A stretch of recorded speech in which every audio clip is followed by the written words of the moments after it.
إن الحمد لله تعالى نحمده ونستعينه ونستغفره ونعوذ بالله من شرور أنفسنا ومن سيئات أعمالنا ومن يهده الله فلا مضل له ومن يضلل فلا هادي له وأشهد أن لا إله إلا الله وحده لا شريك له وأشهد أن محمدا عبده ورسوله يا أيها الذين آمنوا اتقوا الله حق تقاته ولا تموتن إلا وأنتم مسلمون.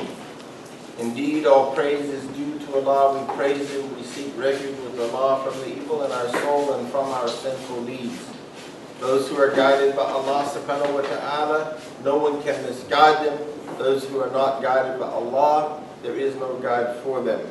I bear witness that there is no God, there is no deity worthy of worship except Allah subhanahu wa ta'ala, and that Muhammad sallallahu alayhi wa sallam is His servant and messenger. O you who believe, revere Allah as He should be revered and die not except as Muslims. Amrabad. Welcome to the Islamic Society of American Muslims, an organization established to conduct da'wah and to invite those who come this way to encourage them, to empower them, to educate them, to develop a support network. We all desperately need that. And so, welcome. And I'm looking to see if anyone is here for the first time today. I don't believe we have a first timer. Yes. Would you please introduce yourself? I'm Tara. You're Kara? Tara. Tara. Yeah. How did you learn about the class? Wait, how did I learn about what? How did you learn about the class? She's living with us. She's my niece. You're okay. Okay, that's it. Well, welcome. We're very happy to have you today. You're welcome. I'm not going to read the announcements because everybody here can read. So here are the announcements. Mason, does anything need to be said about the first potluck? Nothing? Please try to come as close to 7 as possible. Please try to come on time. Hasten to break your fast.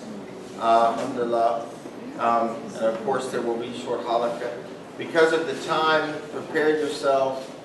It's going to be late because we won't start praying until around 10 o'clock. So it'll be late nights, so try to rest in the day, try to take care of yourself. I want to remind you this morning, has everybody made a physical and spiritual goal? Has anybody not? For you to write down your goals that you planned for this month of Ramadan. And I'm going to be passing out today later. I'm not going to do it now because it'll distract you while I'm teaching. I'm going to be passing out a report card that I would want you to make copies of, or at least every night before you go to bed, look at it and grade yourself on how you did on each of these areas. Because, you know, really and truly we have translated Ramadan to be the month of fast, and really and truly it is the month of abstaining. That's really a more accurate definition of the month of Ramadan, and we'll talk about that more today, inshallah. So, in a little bit of review, I'm just going to touch on a little bit of review from last week. It is the rule of Allah that made lifeless clay, Adam alayhi salam, become an animated object, and then Allah asked the angels to prostrate to Adam. Allah would not have asked the angels to prostrate to dirt or dust. But He asked the angels to prostrate to Adam because of the ruh that He had breathed into him, the spirit that He had breathed into him. So, in keeping with what we've been talking about, this month is about spiritual awareness, spiritual awakening, spiritual enlightenment, gaining God's consciousness, gaining taqwa. It's an inner focus predominantly. It is not an outer focus. It is really not the most important thing is not just not eating. That's really a minor detail of fasting, and you will see that today when I talk about the root of the word psalm, imsak. And I think this will really hit you, because in the Arabic language, the word fasting is not the word. That's been translated English. And I want you to really get that today. I think it's so important for us to really focus and understand clearly what the real root of Ramadan is. The ultimate question is how much ruh, how much spirit, rather than nafs, is in our moments of silence, in our speaking, drinking, socializing, recreation, fasting, salat, charity, and whatever we do. And maybe I can put it in a little more, a clearer, how much of the spirit of Allah, the spirit of righteousness, the spirit of piety is in everything that we say and do. And I know this week I have been so aware, and I think I've said it 4 or 5 times, did what I just say benefit me or someone else? And when someone used to come to the Prophet Muhammad sallallahu alaihi wasallam to talk about someone else, he would say to them, is what you are saying beneficial to me or beneficial to them? If it is not, I want to abstain from hearing that. I want to refrain from hearing that.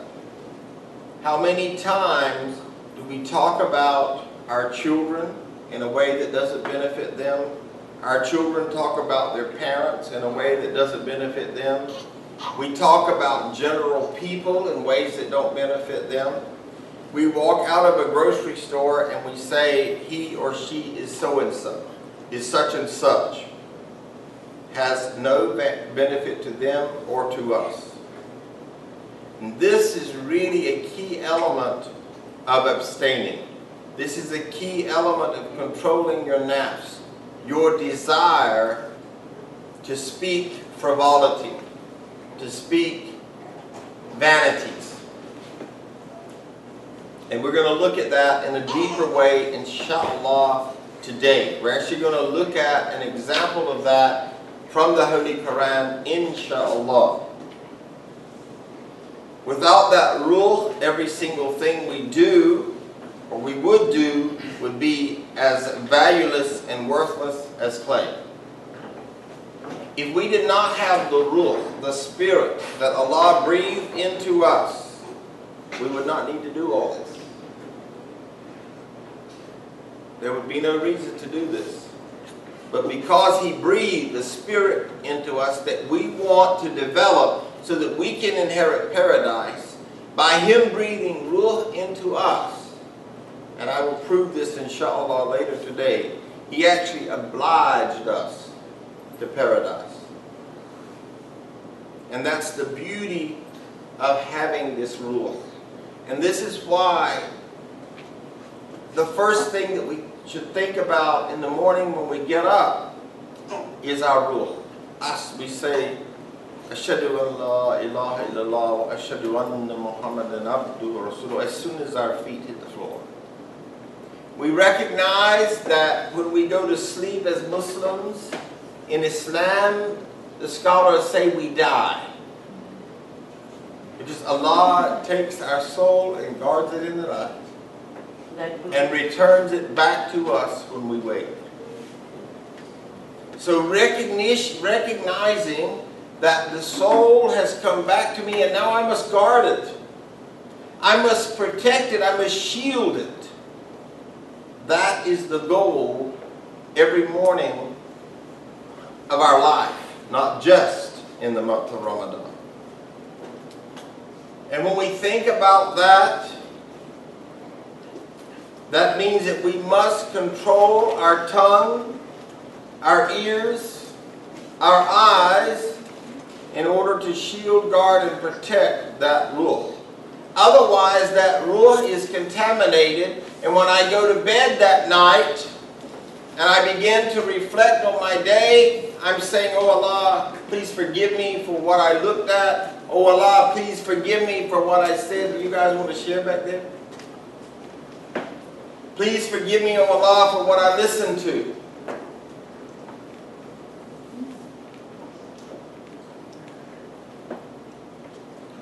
He commanded the angels, when I breathed my spirit into him, prostrate before him. So when I have fashioned him completely, the completion of Adam alayhi salam being formed into a figure that we now call insan or man, human being, he completed him by breathing the ruh, by giving him spirit. A great poet said, you should mind improving and beautifying and embellishing your souls and perfecting its virtues. And indeed, you have been made human not on account of your body, but on account of the soul breathed into you. I have to ask you a very challenging question. If you were to measure it in a percentage, what percentage of your energy did you spend thinking about your physical body, and what percentage of your energy do you spend thinking about your ruh, your spiritual being?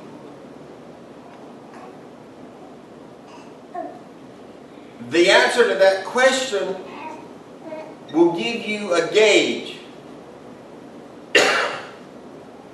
of how well your soul is faring and how much reward you will get from Allah subhanahu wa ta'ala. When our deeds are done without ruh, without connecting to the source of ruh, as-salam, Allah subhanahu wa ta'ala, they are lifeless, they are spiritless, they have no spiritual value.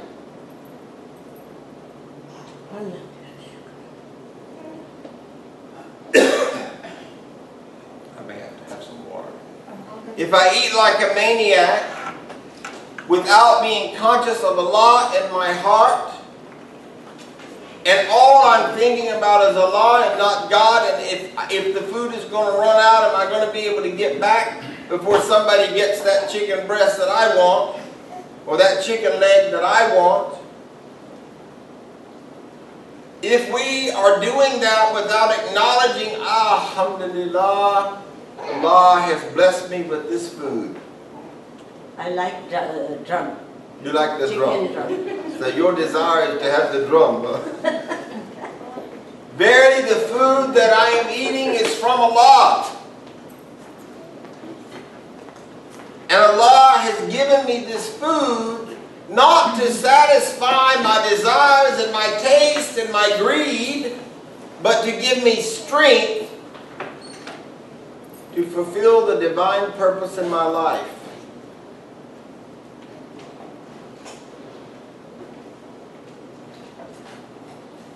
He has given me this food, this brain food, so that I might develop God consciousness. Thank you.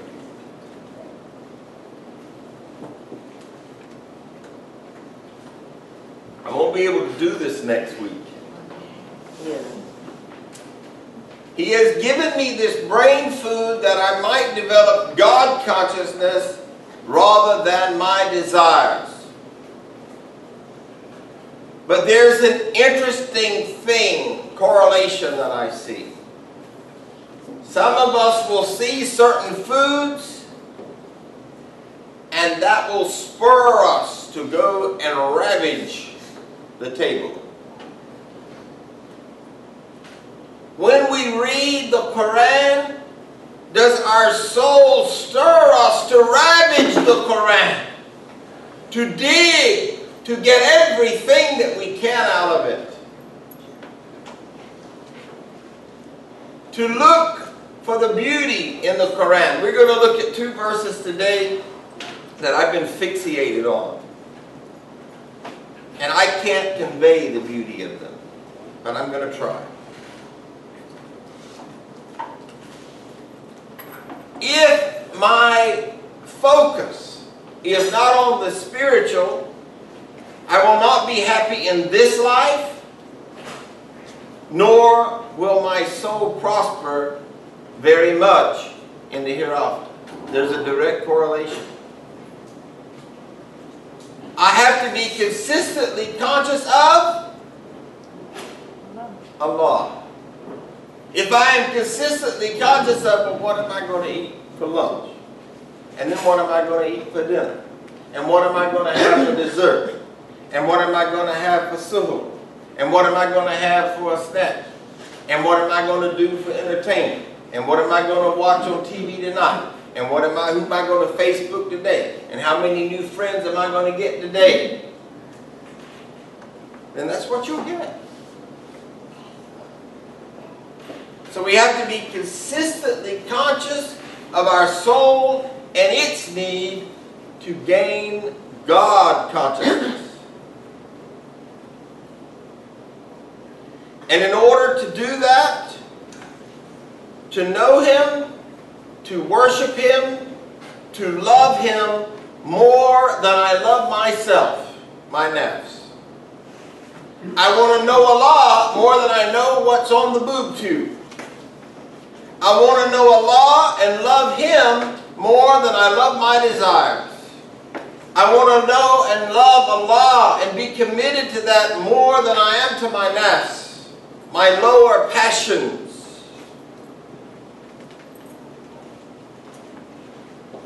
When I get ready to sleep, if I am not aware of how I have served my Creator that day, and if when I awake I do not have the internal spirit, ruh, inside of me activated, alive, and connected to Allah subhanahu wa ta'ala, my deeds and actions will not be filled with ruh, with spirit.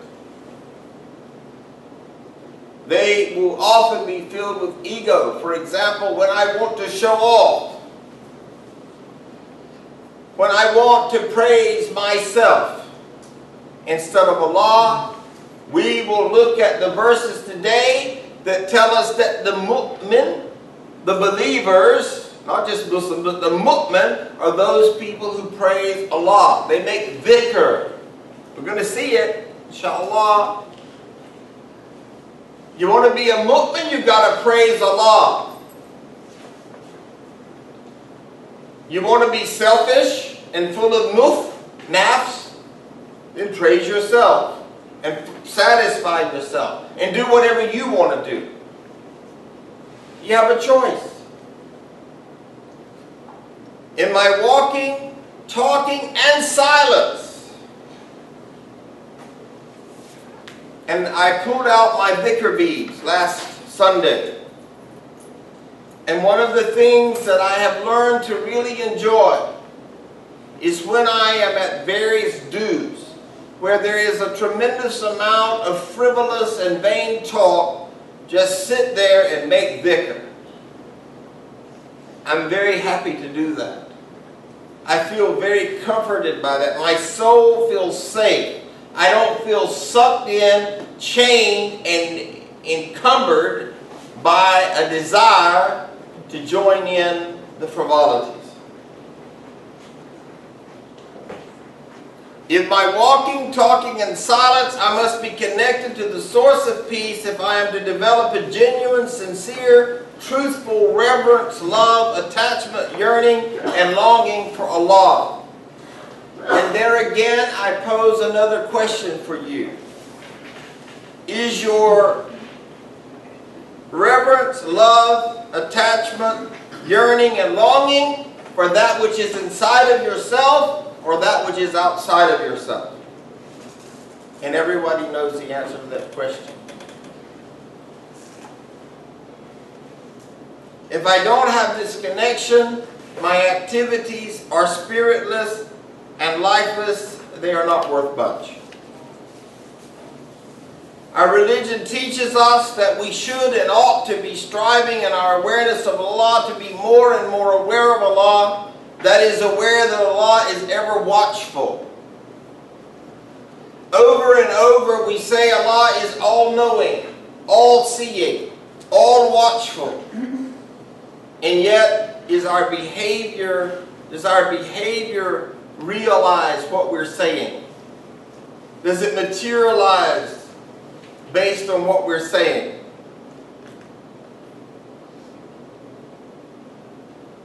Allah is all-knowing of what lies inside our breast, inside our chest, and inside our hearts. And He is aware of our behavior. Our desires are manifested by what we do, not by what we say, for the most part. And He is aware of all that we do. Allah is always ever watchful over everything, every aspect of our being, both seen and unseen. He is even aware of our very thoughts. And this is why the great, pious people work very hard to control even what they think. And when a thought assails them, they abstain from that thinking. They say, this thinking does not please Allah. I will remove myself from that thinking because I am a traveler in the direction of Allah. When we are truly aware of Allah's all-knowingness, when we are aware that it is the internal spiritual dimension that needs to be developed and focused upon, it will affect the realities of where we go, what we say, what we do, and who we do it with.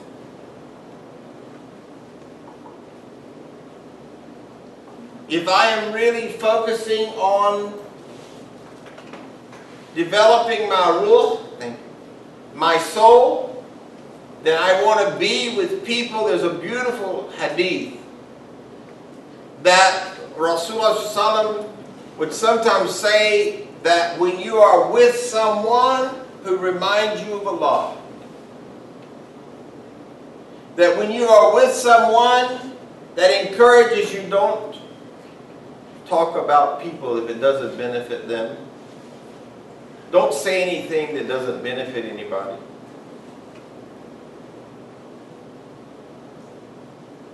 When they encourage what is right, and we're going to look at this verse later today, inshallah, as one of the characteristics of the mu'min, of the believer.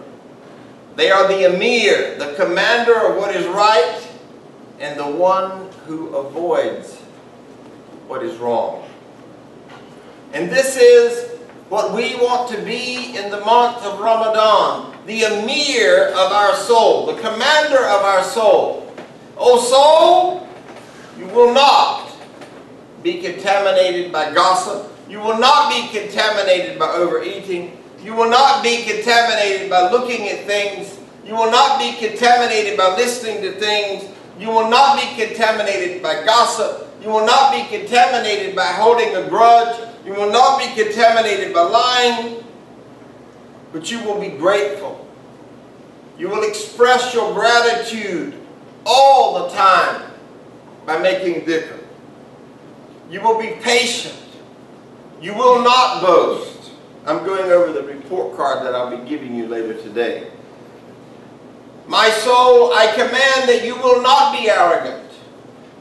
My soul, I command that you will not rebel against God. I will make an intention. I will be generous for the sake of Allah. I will improve relationships. I will mend relationships so that my soul can be elevated, so that my soul can transcend, so that I can become ihsan, spiritual perfection, so that I can become kamil, perfect and complete.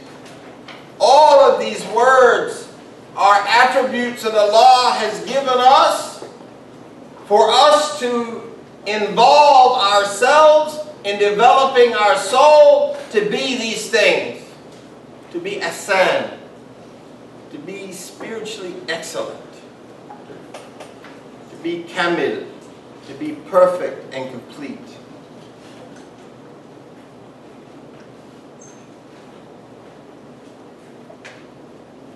The less this awareness is inside of you and me, intellectually, emotionally. And look at all these departments, folks. I can exploit you emotionally by playing a guilt trip on you. I can exploit you emotionally by exercising my influence over you in a negative way. I can exploit you by emotionally manipulating you. You see, my soul must be protected and make sure that my power that Allah has given me, I am using it in a way that is building me spiritually and not in a way that is destroying me. Intellectually, if I begin to think perhaps contrary to what Allah has said, I am being destructive intellectually. If I begin to teach that, I am being destructive on an intellectual level outside of myself even. And experientially. The less there is life to my words, deeds, activities, and worship. In the month of Ramadan, I remember that it is the month of abstaining. That it is the month to gain God consciousness. If I do that, if I remember that, I will strive to focus on my soul and put ruh in everything that I say, in everything that I do, in my starting the fast and in my breaking the fast. So in the morning when I'm at suhoor, I will put spirit into that, and I will say, oh Allah, thank you for this food that I have this morning. And then when I break it, I'll say, oh Allah, thank you that I got this, completed this day, and thank you for the food that I have. Oh Allah, let that food fortify me to abstain, to behave in such a way that my soul will transcend.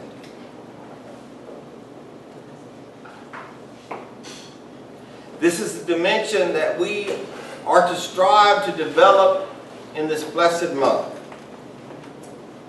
I must put soul, I must put ruh, I must connect to Allah, and when I do that, I will not behave like a lifeless, soulless, spiritless robot. We call that autopilot. In the month of Ramadan, get rid of autopilot. Cut it off. And bring in abstaining. Control what you do by abstaining. I must put soul. I must put ruh. I must connect to Allah. And when I do that, I will not behave like a lifeless, soulless, spiritless robot, but I will be responsible and connect with Allah emotionally, experientially, physically, intellectually, and spiritually.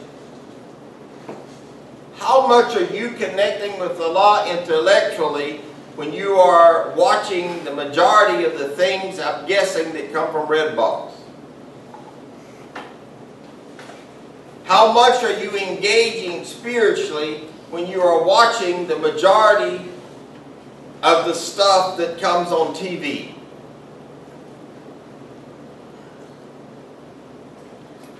I ask you to ask yourself, how often in life am I a predictable, spiritless robot that people know how I act, but there's no spirit in it. There's no consciousness of Allah subhanahu wa ta'ala.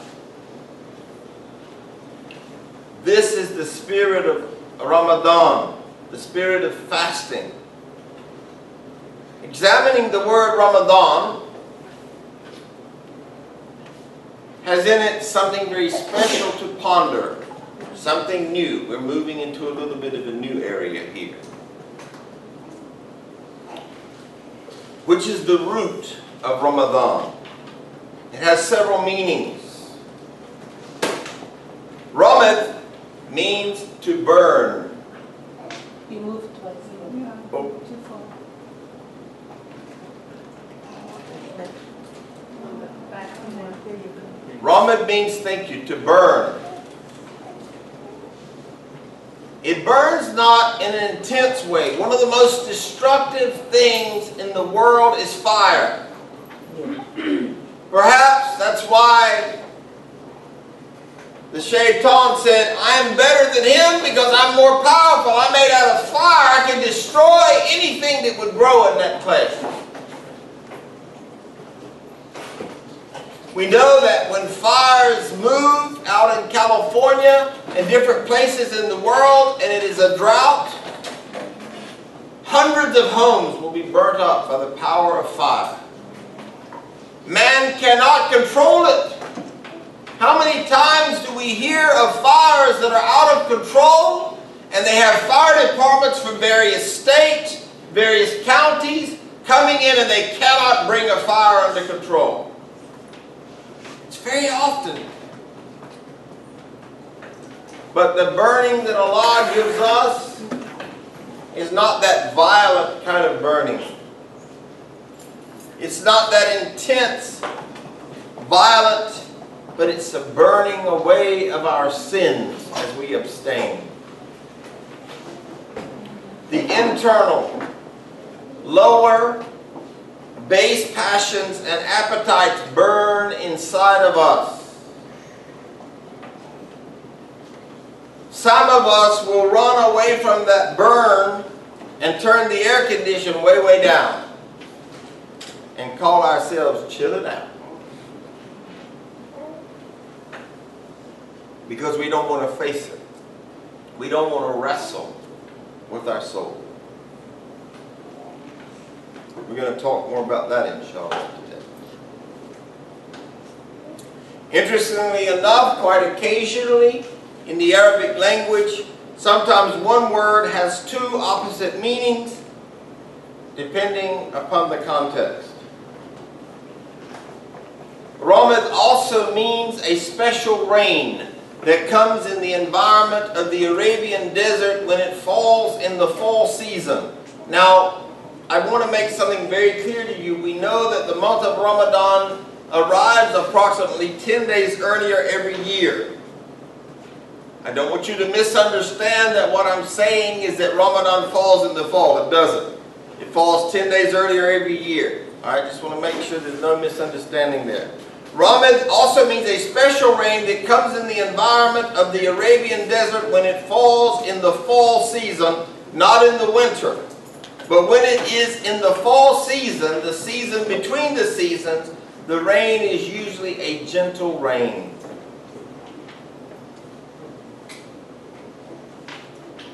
There is something about rain that makes me happy.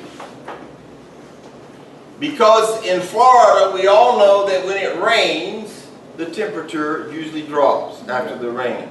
And the pollens go away, and those people who suffer from allergies do better for a little while. Yes. And rain during summer is an added bonus. Yes. The raindrops bring with them a sign.